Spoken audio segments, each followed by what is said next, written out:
tea. So Seb's more tea. He's on my side of the world, and then we've got Byron and Ali and Ferg on the coffee side. Now, Bushshrike has just come out again, so you see it bouncing there. You isn't perfect if you just go straight in now. Seb, there we go. It was just there somewhere. Amazing, the camouflage of that bird.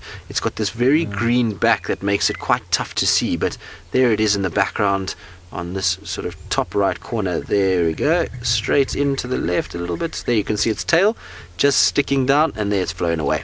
But that was cool. Well spotted, Seb. That's a very cool find. It's not something we see all the time, and so our birds are delighting us. Even though little Tumber is fast asleep on top here, the birds are really coming out, and these are the best places to bird. In these thicker areas, often get lots of birds hanging out here. It's a good place for safety, and if you spend time, you can often get quite rare birds. So for all our birders this morning, hopefully we've added some species to your bird list. I know some of you have just started out, and others, well, there are some birds that we don't commonly see at all. So Starlight, you say you've gone to 107 on your bird list. Well done, Starlight. That is an impressive list. So you'll have to let us know what birds you're missing and what birds you would like to see, and we'll try and see if we can't find them. We haven't done much birding in the last few weeks. Well, I certainly haven't done enough birding, so I think it's time to start doing a little bit more birding again. When I sit in places like this and I see lots of birds, it kind of gets me all excited to try and see if I can't find some of the winter birds that are around, and so definitely think we need to do some birding. And Tumber agrees with me. You can see he's now raised his head to agree with me. What you watching? Now the Egyptian geese are flying over. Look. Yes, those are Egyptian geese. You can't catch them in the sky.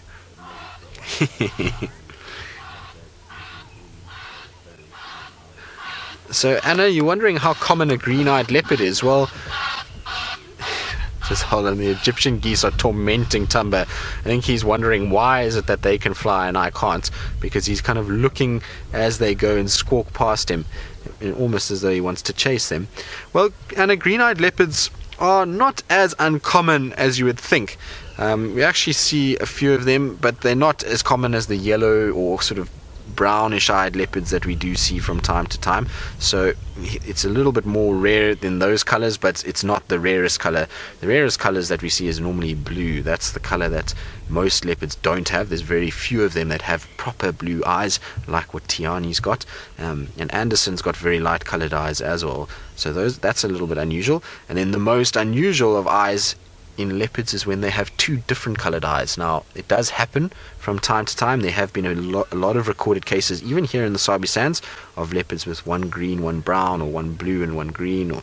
So that is quite something to see, and I'm still yet to see it myself, but I'm hoping one day that I will be able to see a leopard with two different colored eyes. Now, it used to happen a long time ago, and I've seen quite a number of photos of it. There's none in recent history. So when I say recent history, in the last sort of 10 years, there's been no adult leopards with two different colored eyes, but it does happen.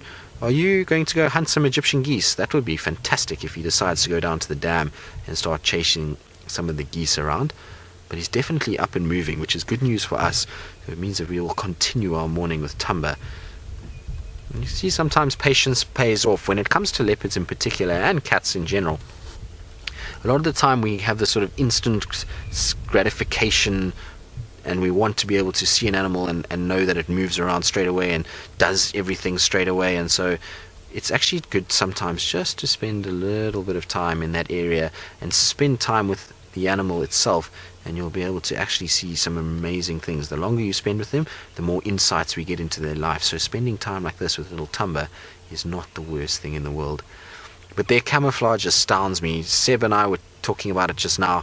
If you had to drive here right now, there is no ways in the world at driving speed that you would spot that leopard. You can see it completely disappears inside there. It's almost impossible to see this leopard, yet we're somehow able to view them from time to time, and that's why we're so lucky here in the Sabi Sands, is that our leopards are a little bit more relaxed and they allow us these special glimpses into their lives. And it really is astounding just how well they camouflage. Seb, I'm going to move you a little bit because you can't. It's okay, I can still see him. I've got a gap here, so if we go back it should be better.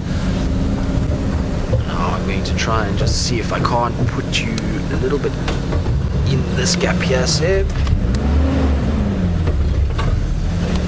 Tell me if you can see his face. It's flat, so no, but he lifted his head. Okay, let's just try go forward, because I see there's a little gap through here that we might be able to get on his face. Might be a little bit of a tough one, but let's try. Ah, there we go. That's much better. Look at that, Seb. A bit more forward. Okay. Yep. Bit more? Are we good? We should be fine. Thank you. Perfect. Seb, I always have to listen to Seb a lot more, because with his French accent, when he tells me that I need to do something, it sounds like a foreign movie director, and then I have to listen. So, but there we go. That's as good as it gets, Seb. I don't think we can ask for much better than that. Yes, we are admiring you, big boy, and you can see he's now up, showing himself off. You are a very, very pretty leopard, I must be honest. And oh, another big yawn.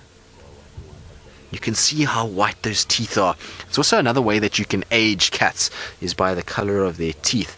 As those teeth start to yellow, and when they get older, it will become more and more of a mustardy color that will develop on the teeth themselves, and by the time they get very old, their teeth almost look the same color as their coat.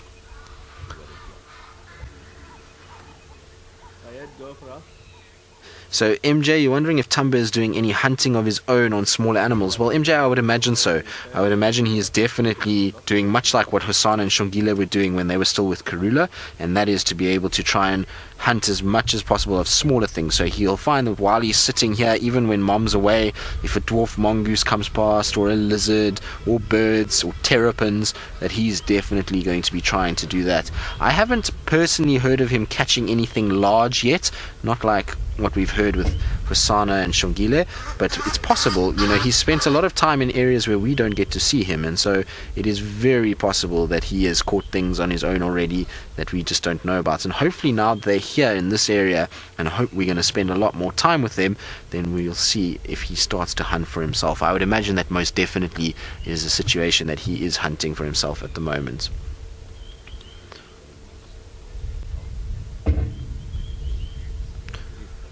So, Lauren, you're wondering if leopards could live off a bug diet or an insect diet. Well, I don't know if they could live off it, particularly not these leopards in this area. These leopards in this area are big, bulky animals, and they need quite a lot of food to survive. If you go into other parts of Africa, and so into Cape Town and those areas, you'll find they are a lot smaller. In fact, a big female leopard would be smaller than what Tumber is now, and so they would probably be able to survive off an insect diet where they just got enough food, particularly if they're in an area with termites. Termites are nutrient rich, and they might be able to survive off that. But generally, no, they are a large animal, and so they need small mammal species as well: rats, birds, lizards, and the combination of that with insects they would definitely be able to survive off. So birds and insects, or lizards and insects, or birds and lizards. So they might not need small mammals, but they need slightly larger things just to sustain them, particularly in those areas. Here it wouldn't be possible. Here they would not be able to live off insects just because of the size that they are. They need a lot more nutrients to sustain such a large body, and so they need to catch these mammals that they do go after. And we know that leopards have such a wide variety of animals that they hunt, and in fact here in the sort of eastern parts of South Africa, and even in Kenya and Tanzania, they have the widest array of dietary items out of all of the predators that have been studied. So you find lion, cheetah, wild dog, hyena, they all sort of eat certain things, but these guys physically hunting have the widest array. And I think it was recorded one leopard alone ate 37 different species of animals, which when you think about it is really quite a lot of different species that they go after. So is an incredible animal, and why it can survive in so many different habitats. Right, well, little Thamba is posing, he's looking around, and so we're going to stay with him in case he decides to get up and start moving.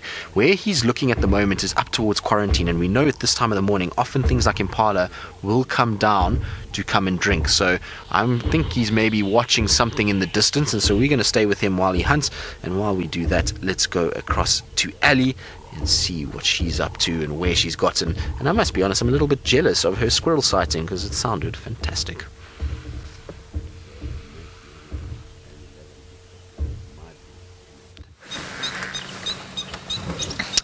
Hello, little hornbill. Right, we've decided to do a bit of a boundary patrol just to check for any tracks of the lions, see if perhaps any of them, or even Shadow, Shangile, Hosanna, see if any of them have crossed from our southern boundaries and then decided to come all the way back home. But it seems like so far we've had no luck. And this hornbill is maybe a bit upset because it knew that we didn't come here looking for it. And it's just actually keeping a very close eye on all the dwarf mongooses that are underneath him moving around. So now they're a bit tough to spot, but we can hear them munching all around and moving in between the long grass.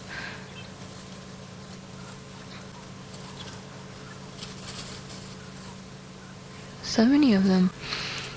I think underneath this tree, Ferd, to your left, there's one. It's just been very tough to try and spot them. There it is, there's one. So, and now, of course, they're coming right in front of the vehicle. They're just not making it easy for us, are they? So often we will find hornbills and the mongoose associating together because the hornbill will provide or will do the job of a sentinel, so it'll just let the mongoose know if there's anything that they should worry about while they start looking for food. And while they look for food, often they will scatter little insects and provide some food, or easier food, for the hornbill as well. They're being quite noisy moving around.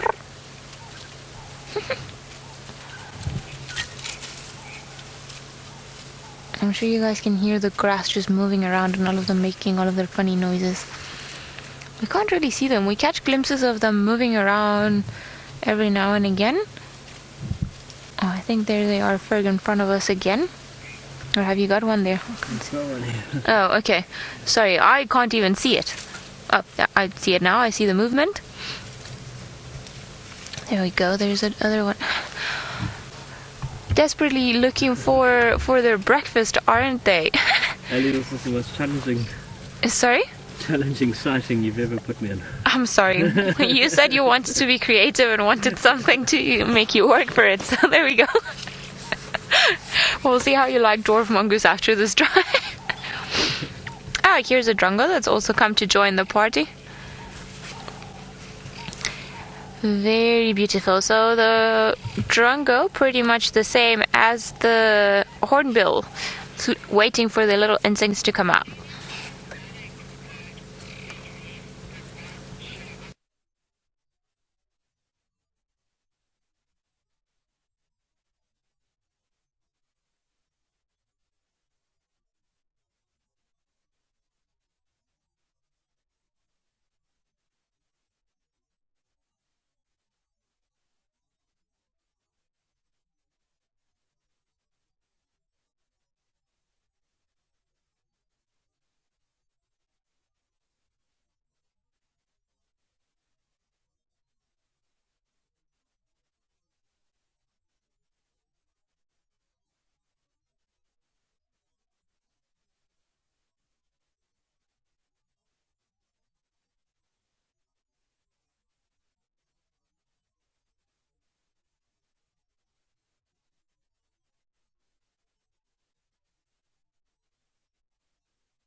The little technical gremlins that have crept in.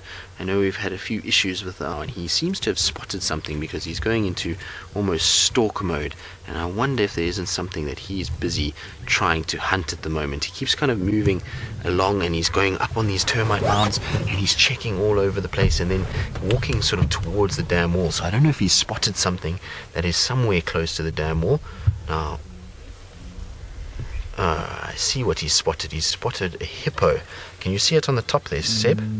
Just straight up on the top, look for the shiny object. Looks like a hippo that's busy wandering there. So, no, down, Seb. It's something that we're not supposed to be looking at all. I thought it was a hippo because it had a nice sort of shiny back, but it's not. It's those that must not be named. So definitely carry on and try and see if we can't keep up with little Tumber. Sorry about that, Seb. My fault. Oh, no, it's okay. Looked just like a hippo though, with that shiny coat that we saw. So we're going to try and see if we can't find Tumber and see where he is. And while we try and reposition and try and keep up with our little cat, let's go back to Ali, who I believe is ticking off all the smaller, more interesting animals this morning, and now has a little Pumba.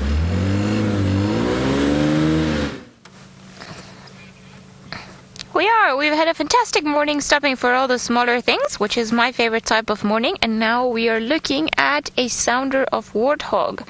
So we've got this beautiful girl over here, reckoned quite old because she's got quite large tusks, and then some more piglets to the right. Oh, how wonderful of you two, eating the same way. Tiny little piglets that have managed to survive all this time. And quite interesting enough, now that we're talking and we're constantly saying just how cold we are, you see pigs in general, well, pigs, warthogs, because I was going to get a bit too general there. Warthogs don't have too much body fat, maybe compared to some of the other animals around here, and I think it's estimated that they only have about 2% of body fat. So when they're little, the mother actually needs to come and suckle them so many times in a day just to make sure that they are constantly metabolizing what they eat and turning into body heat, because often they will die out of hypothermia or just in generally being quite cold. So how's that for an unexpected thing for a warthog? I think here just these two youngsters, obviously with their beautiful as well fluffy mustaches that have a function of pretending that they are tusks. So if a predator sees them from a distance, it might confuse them with tusks and be a bit taken aback by the size of the tusks, and hopefully maybe just leave them alone. And as they start getting older and their actual tusks start getting bigger, then their little mustaches, their hair on the side is actually going to start getting smaller. It's not going to be as long. I think, yeah, he is walking on his wrists. Typical, yoga pose that the warthogs do when they're coming down for food. Must be quite yummy down there, because I've seen them desperately digging, so I'm sure they're going through the shoots and the roots of little pieces of grass.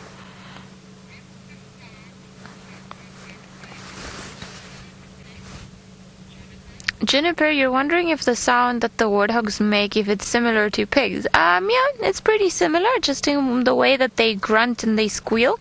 So if you've ever heard what a normal pig sounds like, then this ones are not too far off. And we've got another female, I think. Let's see if you've got an extra wart. You don't. So another female and another youngster.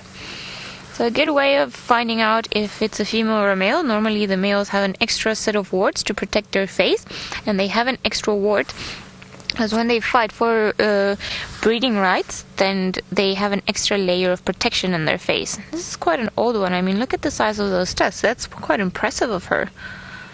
And it could be that this is the mother of them all, and, it's got all the daughters and granddaughters around them.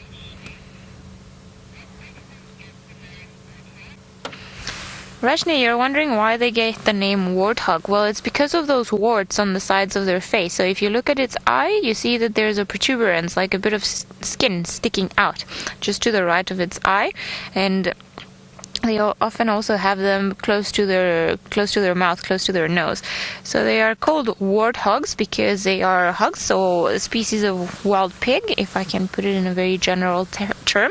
And they've got the warts on their face that protect them. So that's why they are called warthogs. Seems like we've got quite a big family of them. Dear watcher, you're wondering how many piglets can a warthog have? Well, normally they'll have between 1 and 4. I did see once, though, one piglet with 8. One warthog with 8, which was quite unusual, and there weren't any other piglets around, so... But in general, on average, I would say 4 is a good number, and you'll see them all running after their mother. Could very well be that all these 4 belong to the same female, although I have a feeling that it's actually... Sorry, there's 3 of them. It's 2 of them belong to the one female and then another one to the other one. just because of who they were associating earlier on when they were feeding. But all of them, I think they found a good spot because now they're all eating there. So I wonder if maybe there's a bit of new shoots of grass going there or something, some seeds or pods or somewhere down there that they're busy trying to pull from the ground. Can you imagine just how strong their mouth must be to be able to get everything that's attached to the ground out of there? I mean, if you think about it, us as humans, if you tried pulling it out with your lips from the ground, I don't think we would do such a good job. So it gives you a good idea of the comparison of how strong these little creatures can be. And I think they've got such interesting faces.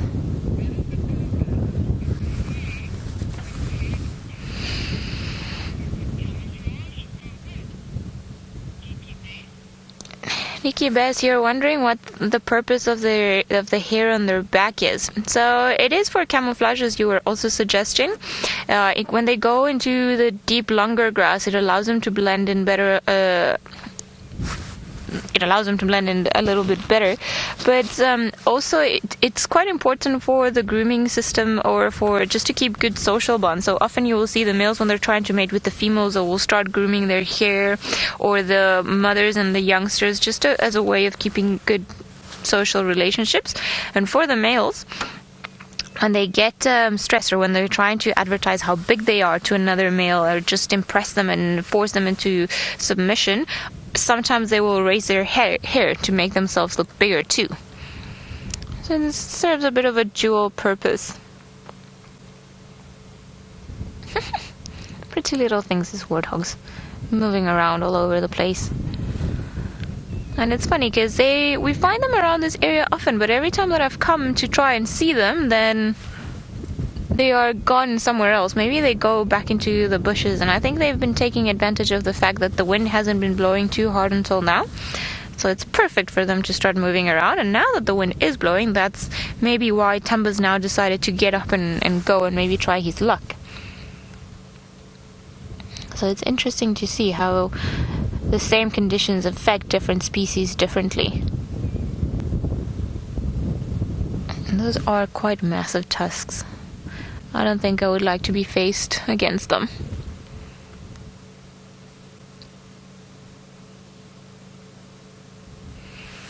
Alright, we shall leave our piggies to their breakfast. I'm sure they are enjoying quite a good day.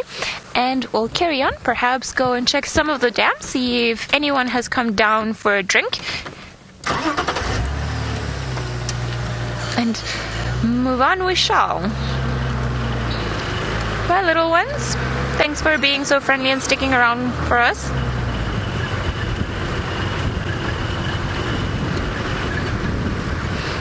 Bye-bye. Sure, those are massive tusks. Very, very big for a female as well. While we go to Treehouse Dam, let's go to Tristan, who's with Thamba, still moving about.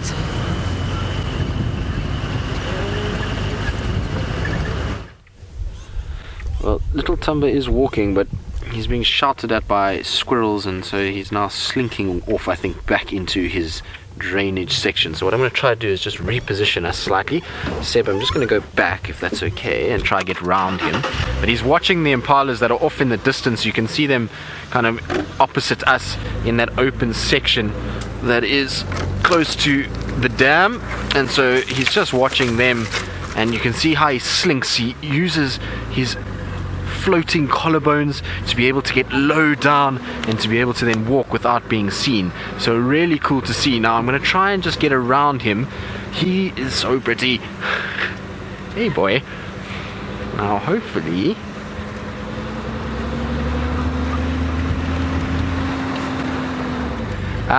so Ashes 1, you want to know why there's white and black on their ears. So I'm sure you've taken notice of Thumba's rather large set of ears that he has. Now, the reason that they have these black and white spots is, or black and white markings, is so that they can see one another. So when he's young and he wants to follow his mom, he just looks for those contrasting white and black ears, and he's able then to see her and be able to spot her from a distance to be able to keep up with her. So that's why they have that situation, and it's just a following signal, and that's why it's on the back of the ears, because if it was on the front it would be very obvious for prey animals and it would be very difficult then for him to be able to hunt, or her to be able to hunt, whereas now you can see that those ears from behind are quite easy to see, and therefore he can follow. If his mom is walking ahead of him, he can follow her and see the ears as they go. Now, where are you off to? Well, you keep moving around and sniffing around. I wonder if Mom didn't scent mark there. You can see he's smelling, and he's already practicing the phlegm and grimace. So he had his lips curled back slightly. You can see his mouth was out. Let's see if he does it again. I wonder if Mom didn't scent mark there, or maybe even Tingana's scent mark that's been around. But you can see he's really sniffing quite a lot just to see who this is. You could find that also even Shongile or Hosana. There's his phlegm and grimace. I wonder what he's able to determine from that. He probably knows exactly who that is, and that Mom peed here, and well, Mom is somewhere around, and so he's just going to sit tight in his little section and wait for her to come back.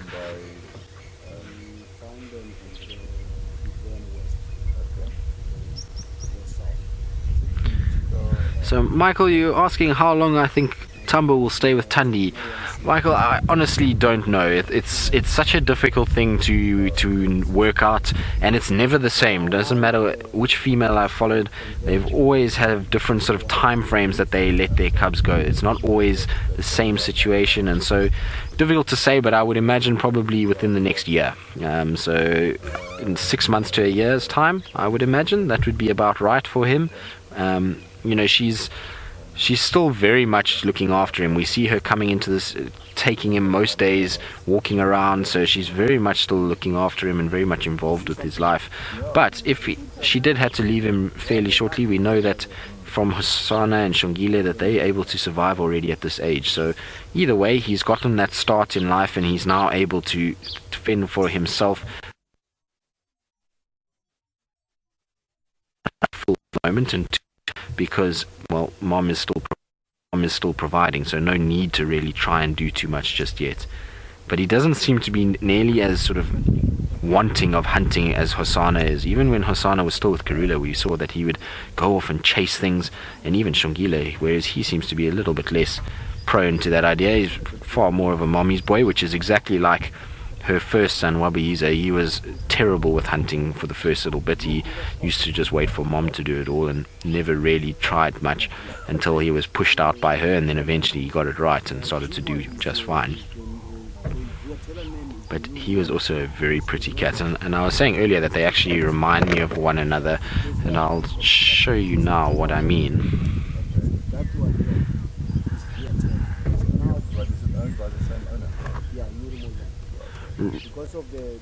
Mary, you want to know whether or not it's easier to find food now than it is in the summer months? Well, yes and no. So for a leopard, summer is actually a time of plenty. There's the baby impala boom, and there's lots of small impalas, small duiker, small steenbok, and those babies are much easier to hunt than what we see with the more sort of experienced and impalas that we have now. Even the babies that were born in November, December, January have now grown up a little bit. They're a little bit faster, and so it means that it's a little bit harder to actually find small animals. Also in the summer months, there's lots of termites, there's frogs, there's lots of snakes and lizards that are active, and so a lot more variety of food is out and about.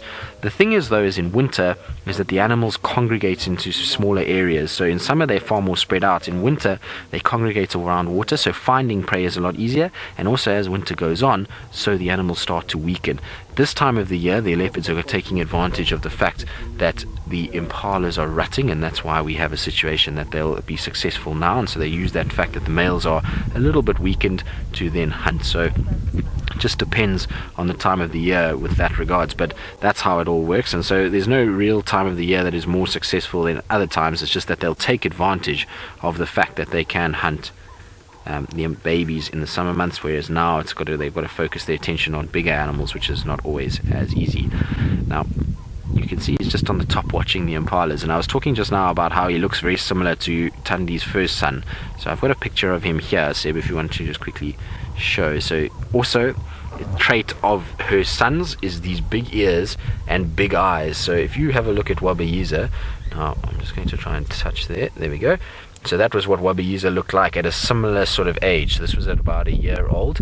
He looked like that, and you can see big ears, big eyes, but he had a black nose, not a pink nose like little Tumber has. So a little bit different in that regard, but still a very similar look to each other, and you can see why, like I say, reminds me of little Wabayisa. Now, unfortunately, Wabayisa was killed by the sticks a few years ago, and so he's no longer around. And I'm just going to roll forward, Seb, because it's quite a nice picture on top here for you. Unfortunately, Rusty's brakes, well, seem like they're rusty and very squeaky, so there's lots of dust around at the moment, and that's making the brakes really squeak quite a bit, which is not great for the stealthy approach when it comes to moving around and rolling. But isn't that cool? You're right out in the open now. So you guys that are watching the dam cam, you're going to be spoiled today by the looks of it. It seems like he's going to spend most of his day in this area, and hopefully he'll show himself quite a bit. Juniper, you want to know how long leopard's scent mark lasts? Well, now in the winter months a lot more than in the summer, and the reason why is because there's no rain. As soon as the rain comes, it washes that scent mark away, but their scent and their way of smelling is a lot more sophisticated than what ours is, and so I'm not sure how long it lasts for a leopard. It would be interesting to actually know how long leopards can pick up each other's scent for. In terms of us as humans, we don't smell it really after a few hours. Once it's dried, we no longer pick up that strong popcorn smell that we, whereas for them, who knows how long it actually lasts for. I don't think anybody has actually even studied it and made sure. Are you going to go up the tree? Wouldn't that be nice if you went up a tree for us? Here he comes. Here we go. Are you sneaking up? How cool is this? What an epic way to spend a Saturday morning. Now, I know that a lot of you, Saturday is a holiday day, but for me, to be able to, well, not a holiday, but just a day off from work, but to be able to come out to work and spend it like this is really, we do have the best job in the world, by far, Seb. Don't you think? Yeah, most certainly. To have this kind of a sighting and to be in the presence of a leopard for such a long period is very, very special indeed. John, you want to know what age they learn to climb trees from? Well, John, generally you'll find from about 3 months they're very sort of good at climbing and are able to climb. Before then, they do try, but they're a little bit sort of clumsy and they fall out a lot, and so it's really not a good time for them and in terms of other predators. And that's why when we say after the first 3 months, generally a leopard's survival rate will increase exponentially because they are now able to climb trees effectively. Now, he seems to be watching all the impalas that are on the distance here, and let's see if he's going to, I think he's going to use the dam wall and go back down to where we had him earlier. I don't think he's going to come up on the dam wall because he's going to be very visible if he does do that. So I just want to see where he goes, but I think, are you going to come up to the dam wall? You are too. That's interesting. I would have thought he would have used the actual dam wall to hide himself from all the impalas on the other side. They're all busy feeding and have no idea that there is a leopard walking around here. So if he comes out onto the dam wall, though, they will definitely spot him. It's that close that they will be able to see him. But he is too. He's look as though he's going to come out right out in front of us. What have you spotted there? Now, it is very steep, so from where he is now, he's either got to decide if he's going to go down or up, but to traverse along it is not going to be very comfortable. Let's see where he goes. No, up onto the dam wall. Oh, hello.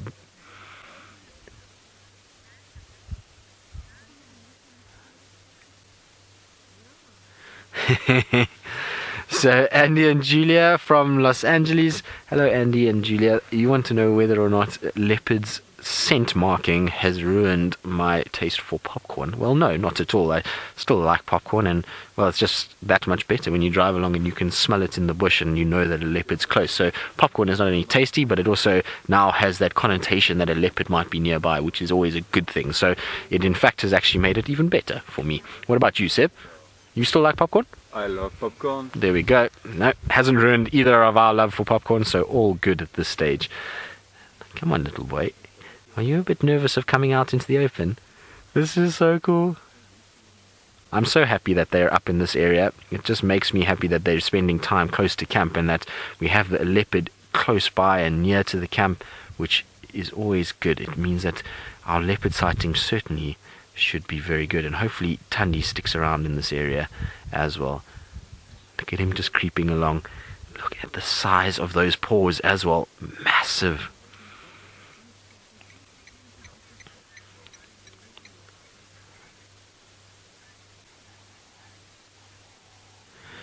Ooh. Maritza, this is an interesting one. You want to know whether or not Tumber would learn to hunt at an older age than compared with a leopard that has a sibling. Well, maybe not. I mean, the sibling might help him in terms of playing and being able to sort of play fight with his sibling and learn from that regard. But other than that, I don't think so. I think it would be a situation where pretty much, you know, he's going to learn from playing by himself anyway and chasing things. And often you'll find single cubs actually pick up hunting quite quickly because they don't have a sibling to play with. They focus their attention on squirrels, francolins, lizards, and they actually hone their hunting technique a lot quicker than what we see with two cubs, because they tend to play together more than actually targeting animals that are going to run away from them. So like Salahesh's daughter Tiani, for example, she already made her first kill at 4 months old. So she killed a baby Daika at 4 months old, which is crazy to think about. In fact, it was about 4.5 months old, but still she was able to kill a baby Daika. And so it shows you when they're on their own, they don't have that sibling to play with, and therefore they go after one another and try and sort of not one another, try and go after prey animals more than they'll go after their siblings. But isn't that just absolutely beautiful? That's as good as it gets. That really is very, very cool. And if you lounge here for the whole day, you're going to make a lot of people very happy, because they'll be able to watch little Tumber go about his business all day from the dam cam. And of course we are doing that upgrade on the dam cam, so hopefully that will be done soon, and then it will be a lot better and we'll be able to get a lot better quality images out of it for all of you to enjoy on a day like today. Yes, we're talking about you. You are now a superstar. You know that.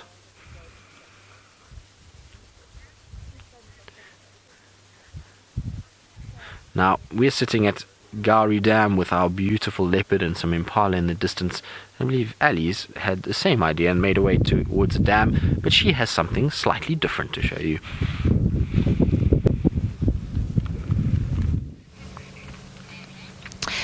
We did head to a different dam, the Treehouse Dam, and we have a beautiful amount of kudu towards the end, but there were also some zebra that were roughly walking in that direction. So I'm hoping the zebras are going to start appearing quite soon, because they were looking very pretty in this morning light. And I think maybe this is, the very typical thing that antelope do, and the zebras. They're going to start feeding all around the water, pretend they're not really interested in having a drink, take their time coming down, and only eventually will they actually come and have a drink. I think the water can be a very dangerous affair for them, especially in other areas where there are lots of crocodiles around, and often predators lurking around, waiting for somebody to drop their guard down a little bit and go down for that final drink. So often it take them maybe 10-15 minutes to actually approach the water.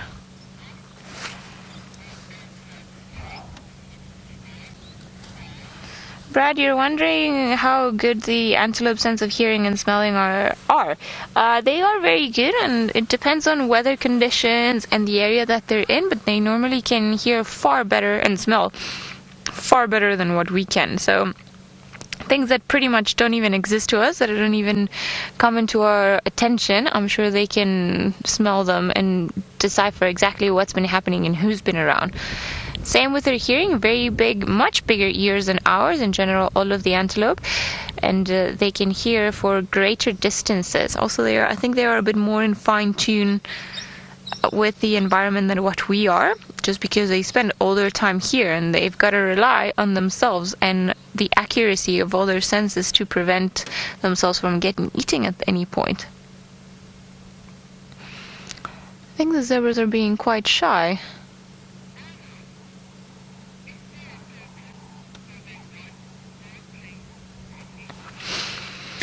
Anna, you're wondering if there is any reason for the white markings on a kudu's face. Well, yes, it helps break the body pattern, and it allows them to. It also helps enhance their facial displays. So if they're feeling a bit stressed or grumpy, sometimes these markings help to convey a visual message to somebody else that might be a bit further away. But I think the primary reason for being there, for having these marks, is just to be able to break also the shape of the head once they go into the bush. 'Cause normally the head sits a bit higher than the rest of the animal, than the rest of the animal's body, so it's gonna need to be camouflaged as well.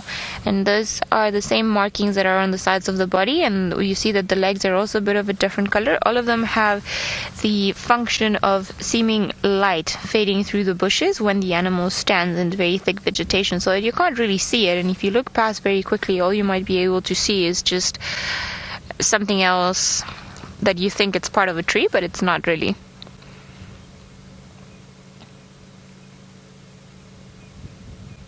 Lots of kudus this morning. They've all been around. I think it's the creature we've seen the most, far more than impala today, which is quite good.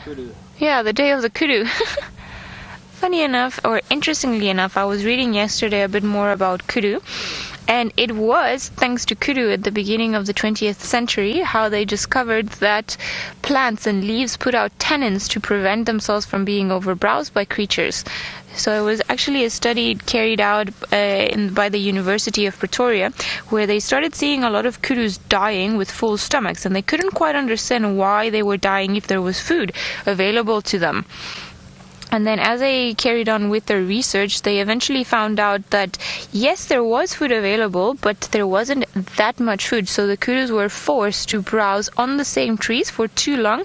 And then those tannins that the leaves put out, which is a substance that it almost makes the leaves taste bitter, apparently, was to prevent them from eating too much. The tanning in itself, because they were ingesting too much of it because they had nothing else to eat but the same plants over and over, that caused them to die. So after this, and because of this study, I think it's Van Hoven, the researcher that did this, they started then doing a bit more research into carrying capacity and, the plant diversity that you need to have in a particular area for your animals to successfully live in there. So I didn't know it was all thanks to the kudus and somebody's observation. Well done, kudus. Helping everyone in botany. Alright, I think the zebras might not come out. So maybe we should go and check another dam that's not too far from here. See if perhaps we will get lucky. The zebras are unfortunately in a bit of a tricky spot where we won't be able to see them from either from the road or from where we are standing now.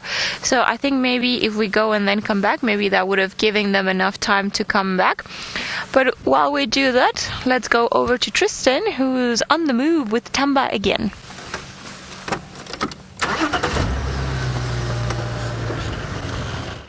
So he is up and moving again, and he's just dropped behind the dam wall, which is a clever move. He needs to keep using the dam wall to his advantage, and so he's kind of going along, and hopefully what he's going to do is try and go a little bit further than up near the jackalberry. And what he needs to do is basically position himself in a way that he can get into one of these thickets, if he does want to hunt impalas, into one of the thickets that when they come down for water, they literally walk straight onto him. So one of those quarry bush thickets there, if he can get there, then those impalas that will come down for water a little bit later, hopefully would then come right towards him, and he wouldn't actually have to move. So that's what he needs to do if he wants to hunt.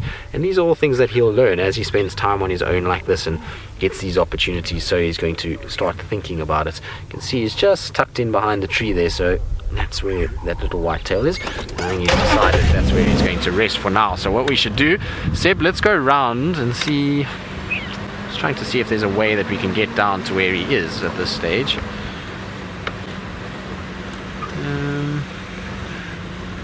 Okay, let's have a look. I'm going to go around, Seb, and see.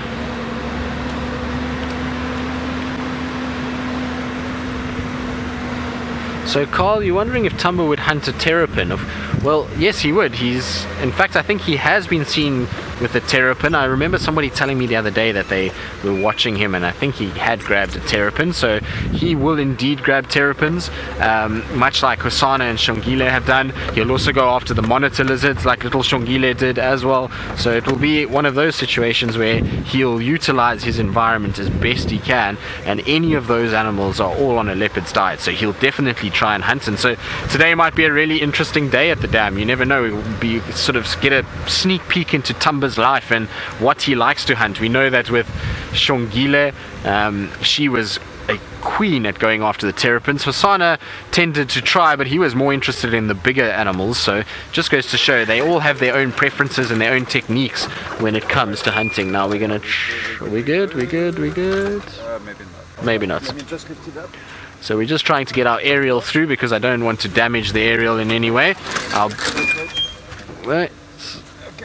Okay, good. We good. No, wait. No, still not. So Seb's doing a bit of mountaineering to try and get the branch over our aerial so that we don't break it, because otherwise Connor's going to shout at me if I have to make him replace another aerial. It's not what we want to be breaking, and we have enough gremlins as it is without doing the damage ourselves. So let's not break an aerial there. Connor is nodding in agreement apparently, because Connor is in FC. So Connor, don't worry, we'll keep your aerial in good condition. We've got you covered. Now obviously Connor is grounded at the moment with the drone, so the drone will be back up and running at some point, but we needed some of that equipment to get to Kenya to help with the TV shows, and so that's why it's grounded. And so Connor isn't making as frequent an appearance as what he was earlier in the year, but we will definitely be having the drone back. And I know some of you also have been wondering about bushwalk. Bushwalk is a similar situation. We needed 1 or 2 parts that wouldn't clear customs for Kenya, so they went up there, but bushwalk should be back up and running in the next few weeks, so that will be good. And then we can have a bushwalker and a vehicle from Djuma, and then the feeds from the Mara as well. Alright, let's sneak through here, Seb. Gotta be careful of the leg, don't want to get a leg pierced by a knob thorn. I already had enough of that with buffalo thorns the other day. Oh, what an epic way to spend our day. It really doesn't get much better. So you can see little Hosana Thamba, should I say, is just creeping up towards the jackalberry tree, which is where I thought he might go, but I wanted to get a little bit lower than him so that we can get a sort of impression of his size. So the point of this exercise was to get lower. I know I could have stayed that side and we could have seen him from that side, which would have been fine, but I wanted to get a little bit lower than him so that I could then sort of get a impression that he is bigger than us and that we are lower than him. Always makes for much more compelling viewing. You right there, Seb? Yeah. There we go. Now hopefully he's going to stay here somewhere. There we go. It's just creeping along. Oh, you were supposed to stay right there so that I could... Now, if he goes up and he just lies down on top of the wall, it will be perfect, because I can just go in here, and like I say, we'll have our eye-level view of him. But no, this vehicle's unfortunately gone too close, and that's caused Tumber to now run. What's wrong, boy? So unfortunately it was just somebody got a little close to him, and that's why he's now scattered off into the distance. We'll try and see if we can't go around. Well, that ruined our plans, that's for sure, so we'll try and see if we can't reposition ourselves and get into a better spot again, and hope that this time somebody doesn't drive too close to him. While we do that, I believe Ali is still on her way to another dam, and hopefully there will be something of good nature there for her to see, and hopefully it will be epic so that she can kind of join us in an epic morning so far.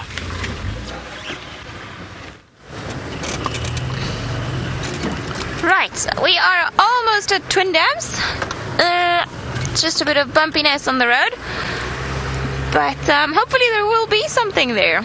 I'm hoping for a little Shongile who hasn't been spotted in quite a while, so maybe she'll be somewhere around here. I think maybe I took the wrong turn onto the dam, but nothing around here. Let's see.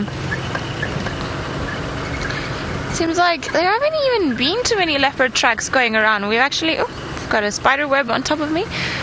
Doesn't even seem that we've had any leopards moving during last night. Certainly we've done pretty much a massive boundary check just to see if anyone's around. So I wonder if they're all maybe somewhere in the center where we haven't actually checked. But I think nothing here for the time being. Nothing at Twin Dam, so I think it's time for us to start heading back up. Let's go to a bit of a more of a northern centrally area, and maybe there we'll see something else. Perhaps on this drainage line we'll see something, because I know Tandi likes one of these drainage lines that's around here, and Shangili also seems to quite like it. And funny enough, earlier on we had a steenbok, which is a small species of antelope, run across the road looking terrified. But we stayed around there and we looked around for a little bit, and there was nothing that could indicate that there was anyone there. So I wonder what it actually saw. I was hoping for wild ducks, of course, because it was running, like properly gunning it and running for dear life. But nothing there. I wonder if maybe we'll get lucky bumping into Tandi walking on the road. That would be wonderful. See where she's been the whole morning.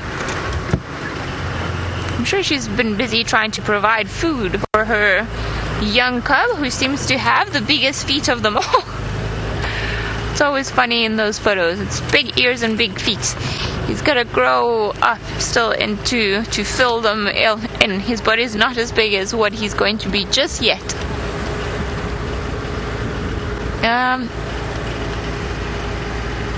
Alright. I have a leopard feeling, Ferg.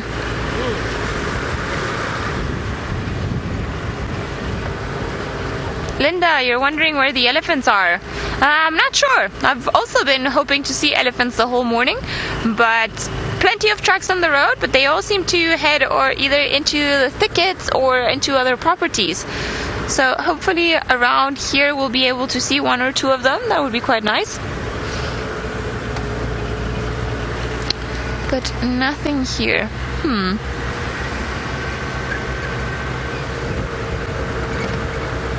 Let's see. I think, where should we go? I think maybe Spaghetti Junction.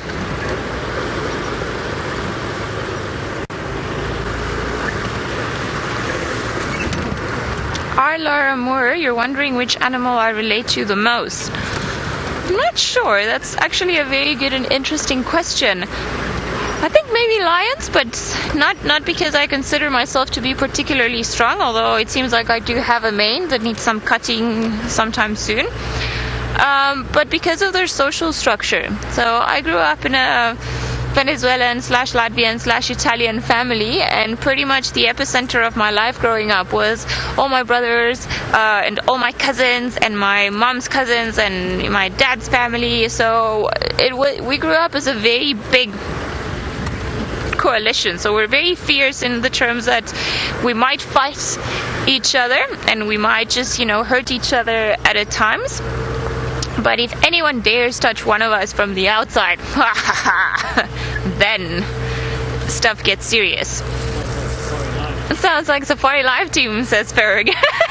maybe I've just gone from one lion pride to the next.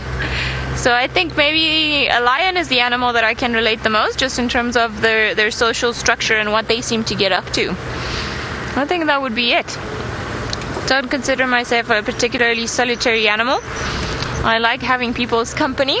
I like talking, so I need to have other people around me. What about you, Ferg? Which animal do I relate to? Yeah. The honey badger. Because you rattle. Alright. Fair enough. That is good. Seems like Tristan, maybe I think he relates to leopards, and if he does, it's going to be a bit worrying for me because they are quite solitary animals. So let's go over to Tristan and find out what animal he can relate to the most.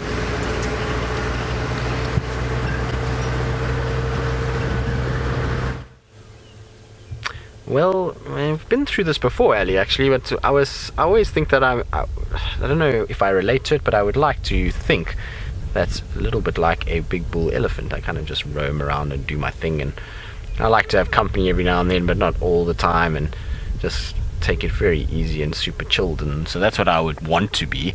I don't know if I relate to that. I know that everybody else always says I look like a bear, so I suppose that's one option. But I'd like to be kind of like an elephant, to just do my thing and take it very chilled and as it comes in your stride type of lifestyle. I don't really want to be rushing around anywhere, so I don't think I could be a wild dog. Definitely not. But yeah, big bull elephant, walk around, take it easy, have friends around every now and then, socialize a little bit, and not have to worry about too much in life, and just have a very chilled time. I think that would be best for me. What about you, Seb? What do you reckon for you? What would you like to be, or what do you think you are? Not sure. No, not sure. Not sure. We'll have to think about it. Yeah. Maybe the viewers can tell us. Exactly. Hashtag Safari Live what we think Seb would be. You can see little Tumber has found himself a thicket just while we kind of looking at him. He has got a bit nervous of that approach of the other vehicle and ran onto the termite mound that's nice and dense and thick, and now he's just watching what's going on, and he seems to be very chilled again. It was just a moment of panic for a second there, and now he's in his thicket and on his mound and feeling much better about himself. You can see how well he actually blends in there, and he's still very much watching these impalas. And I think he's very interested in them. He just wants Mom to rather come do it than for him to actually do it himself. And I wonder if it's not time that he's going to have a rest on top of this mound and just take it a lot easier and have a chilled morning. Hopefully Mom will come back with good news for him and bring some food that he'll be able to then go and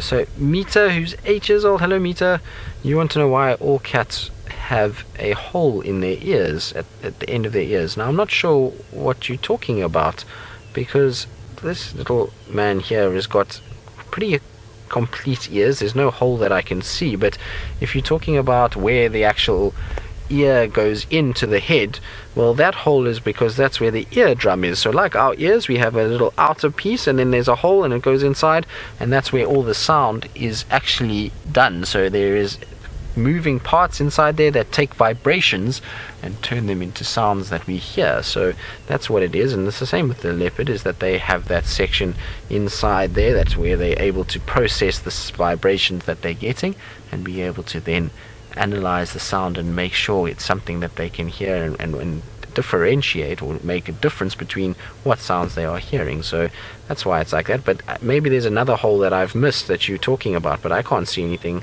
on his ears. His ears look pretty clean to me with no holes on them, so I would imagine maybe I've missed something. Now Ali's just calling me quickly, so I'm just going to answer her, because otherwise I'll be on the couch again. Go ahead, Ali.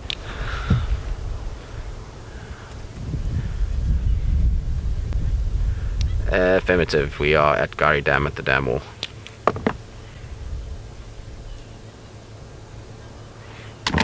Ali was just wondering if she would bump into us if she came down to the dam to see what was happening here, so we just had to tell her that we are at the dam wall itself, so she would bump into us. But it's okay if she does. She hasn't actually seen Tumber yet, so it might be quite nice for her just to come and have a little look at Tumber and see him for the first time.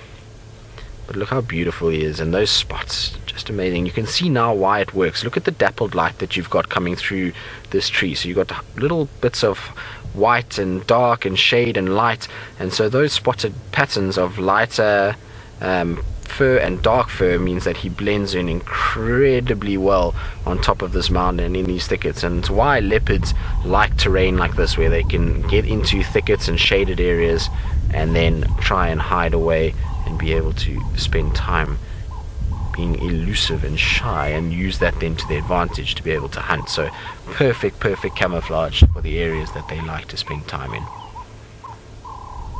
Very cool. Right, I think we should tell Ali just to come have a quick look and see how excited she can be about Tumber, and we'll carry on and let her have a chance just to see him, because that will be, I think, the right thing to do. Ali. think what we're going to try to do is just try to see how we're going to get out of here at this stage, because we're on quite a slope at this stage, so it's going to be difficult. Now the radio is just far too busy because everyone's just talking, and I don't know why they're talking. There's really no sighting. So Chantal, maybe if you want to let Ali know, she's welcome to come and have a look if she would like to come and see Tumber for the very first time. It's always, we've all got these bogey leopards that make life difficult for us. Mine is quarantine. Jamie had Inkanyeni, who was her bogey leopard for a while and couldn't find it, and well, it seems like Tandy and Tumber have been giving Ali the slip over the last few weeks, so it would be nice for her to come and see. And I think if she's not in this area, maybe this afternoon she can come and try and see if she can't find these two. I'm going to try and see if I can't get out of here now. Hopefully the car will go up. Thank you, Mr. Tumber. You have been an absolute pleasure this morning. It really has been an absolute treat. Seb, you are apparently an eagle or a honey badger. How do you feel about all of this? So a lot of you take it as a compliment. Well, a honey badger is a compliment. I like honey badgers. They're quite feisty and they do their thing and they're all over the place, and they are night animals, and we know that you are a night animal. Seb is nocturnal by nature. He is not a diurnal creature. He's a nocturnal creature. So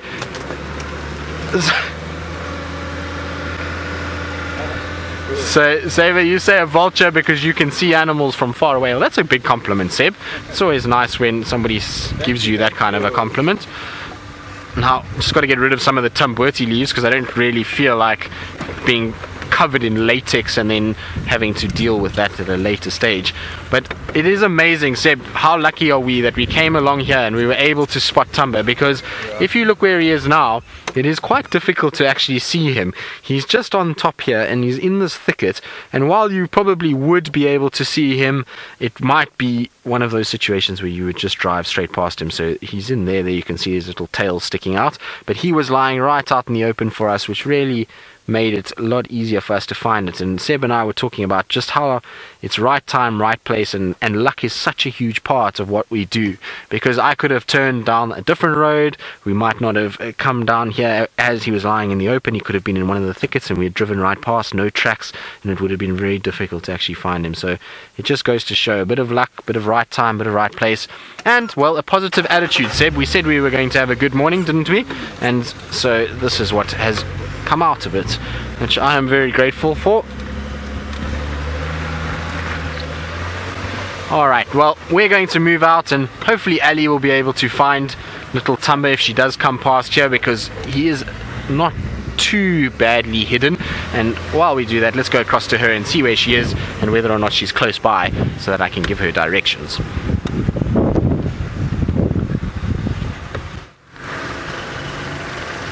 Oh my goodness, I'm so nervous now because Tandy and Thamba have been escaping me all this time, and I don't think we're too far, but who knows, maybe he will. I think Thamba prefers Tristan, so I'm a bit scared. I can see Tristan and Seb. Thamba? Anywhere here? No? Ferd? Anything? No.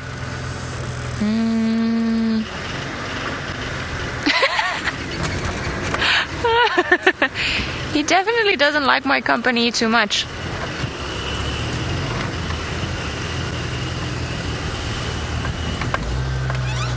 Alright, going into...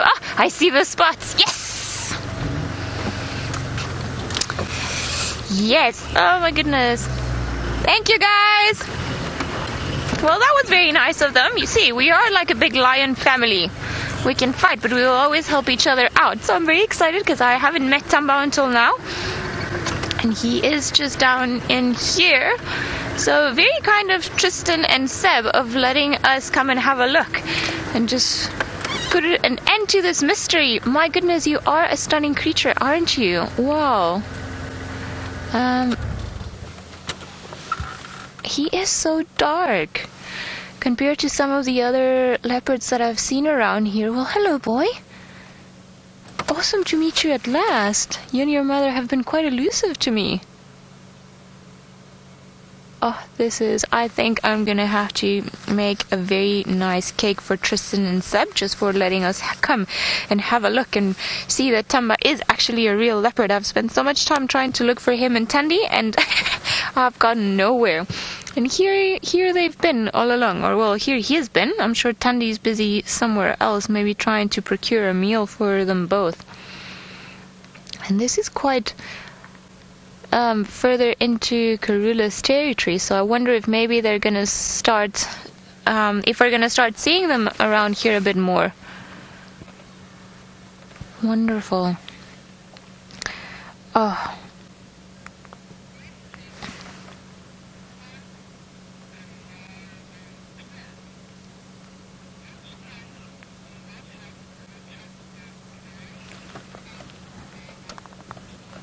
on the marble cliff, you're wondering which cats don't have retractable claws, well, normally all true cats have retractable claws. Like in this case of Thamba, we can't really see them. But the only similar species of a cat that's actually not even too closely classified as a cat is the cheetah. And the reason for it is because the cheetah need the traction. They need to grip onto the land when they're running. So having the claws out just allow them to better grip onto the ground when they hunt their prey down. Whereas lions and leopards and all the smaller cats that we have in this particular area, they've all got retractable claws. So when they're not using them to either scent mark or to go climb trees or to bring down their prey, then the claws stick around pretty safely back into their little pouches. I'm so impressed by Thamba. He is a very spotty leopard. And I know this might sound odd, and because all of the leopards have got spots, but he just seems to have even more than some of the other leopards that I've seen. And very dark boy. I wonder if you're going to be quite a big boy, judging by the size of those ears and those paws. They are really very big. That is quite something.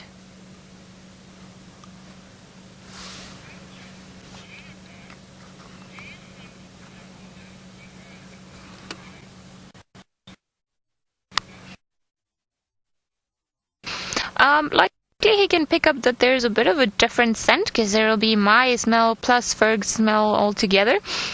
But I think what they recognize mostly is the smell of the car, with other things that perhaps they don't know how to pinpoint.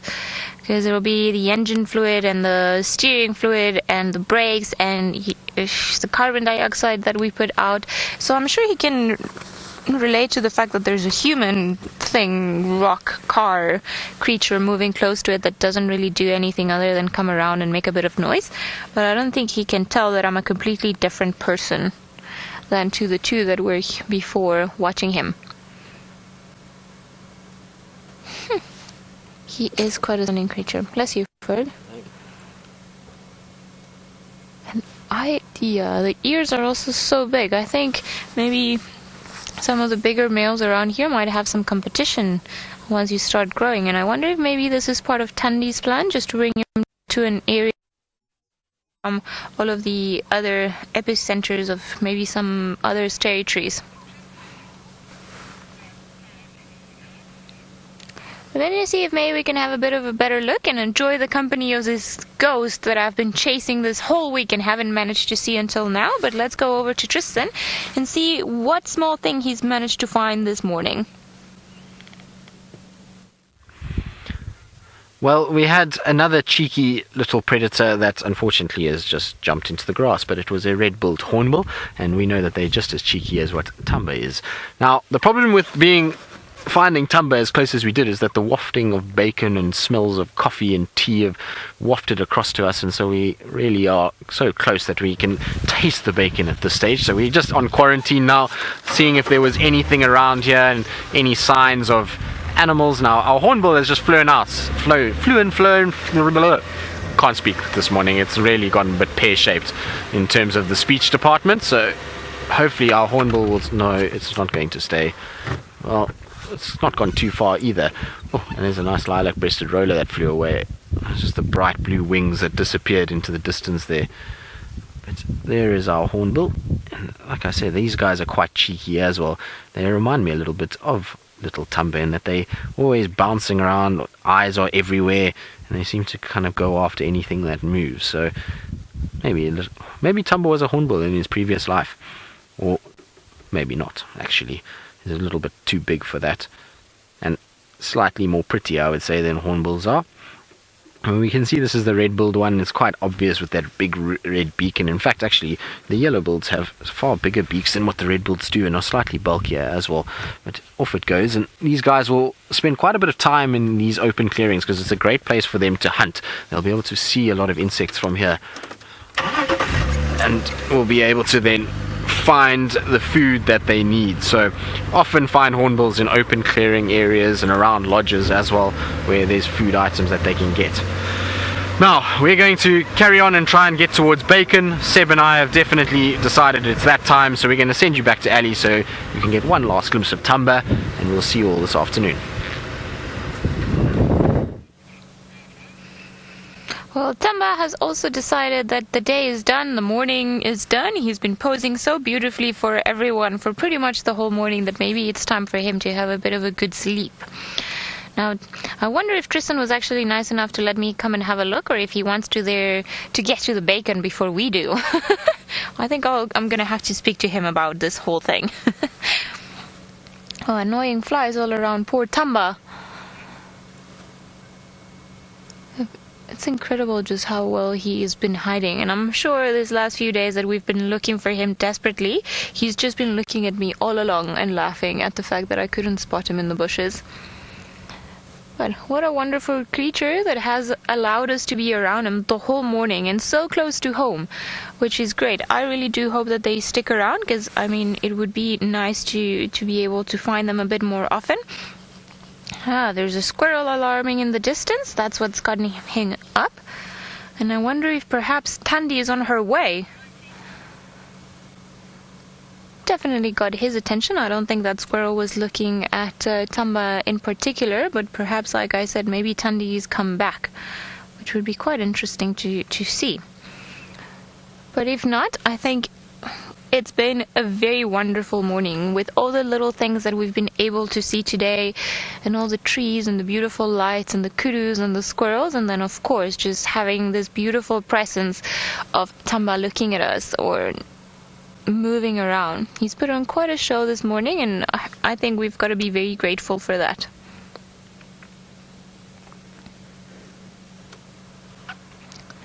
I think you also think Mama's coming, hey? Can't see anything from here though. Beautiful boy. Alright, I think it's time for us to say goodbye. We've had a wonderful morning, and thank you all for joining us. I hope you have enjoyed it as much as what we have, and we'll see you guys again this afternoon. Hopefully we'll be able to find this gorgeous boy one more time, and perhaps he'll be in the company of his wonderful mother. But until then, we're going to let him rest, and we're going to head back onto camp for breakfast.